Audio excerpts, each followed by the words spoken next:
Bismillah ar-Rahman ar-Rahim. Assalamu alaikum. Musulman et vulgaire. Pourquoi j'utilise ce titre si on veut?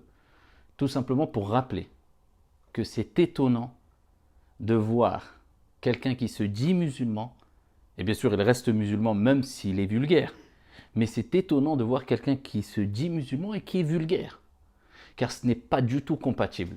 Le fait d'être musulman et d'être vulgaire, d'insulter, de dire des gros mots si tu veux.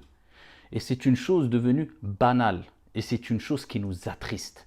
Tout simplement parce que le noble messager, notre référence, Muhammad alayhi afdalus salati wa taslim, nous a rappelé, comme il est relaté dans le hadith rapporté par Ahmed, qu'Allah subhanahu wa ta'ala, notre Seigneur, déteste. Allah jalla wa ala déteste toute personne qui est vulgaire et obscène.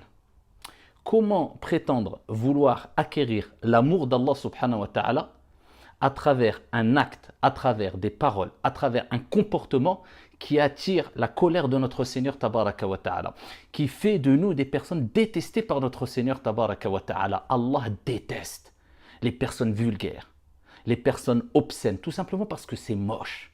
Et c'est devenu quelque chose de banalisé. Les vieux comme les jeunes, les enfants comme les plus âgés.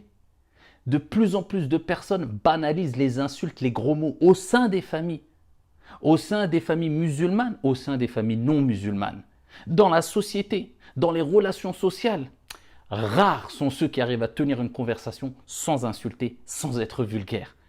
Que ça soit à la télé, que ça soit à la radio, que ça soit des acteurs, que ça soit des chanteurs, que ça soit des personnes lambda, que ça soit les insultes, les gros mots, la vulgarité est devenue chose banale et c'est quelque chose de moche. Et ça ne fait qu'en les dire la personne. C'est pour cela que le prophète sallallahu alayhi wa sallam, dans le hadith rapporté par At-Tirmidhi, il dit Ma kana al-fuhsh fi shay'in illa shana. Il n'y a pas de vulgarité, d'insulte, de mauvaises paroles dans une chose sans que cette chose soit enlaidie. Wa ma kana al-haya fi shay'in illa zana. Et il n'y a pas de pudeur dans une chose, dans un comportement sans que cette chose soit embellie. Le prophète sallallahu alayhi wa sallam nous a rappelé, en utilisant le terme al-fuhsh, que la vulgarité, les insultes, l'obscénité, eh bien ça rend les choses, les personnes, le comportement, la conversation, le dialogue, les moches. Et al-fuhsh, al-ulama ont dit c'est quelque chose de général et plusieurs explications ont été données. C'est toute parole, mais certains savants ont dit c'est aussi tout comportement, toute action qui est moche, qui est vulgaire, qui est déplacé, eh bien ça ne fait qu'en les dire la situation, qu'en les dire la personne. Et c'est pour cela que notre Seigneur, il nous dit dans le Saint-Coran, wa qulu linnasi husna, et dit aux paroles de bonnes paroles. Et le prophète sallallahu alayhi wa sallam nous dit, man kana yu'minu billahi wal yawmil akhir, falyaqul khayran aw liyasmut. Que celui qui croit en Allah et au jour dernier, qu'il dise du bien ou qu'il se taise. Si tu n'as rien à dire de bien, tais-toi. As-samtu afdal. Le silence est meilleur.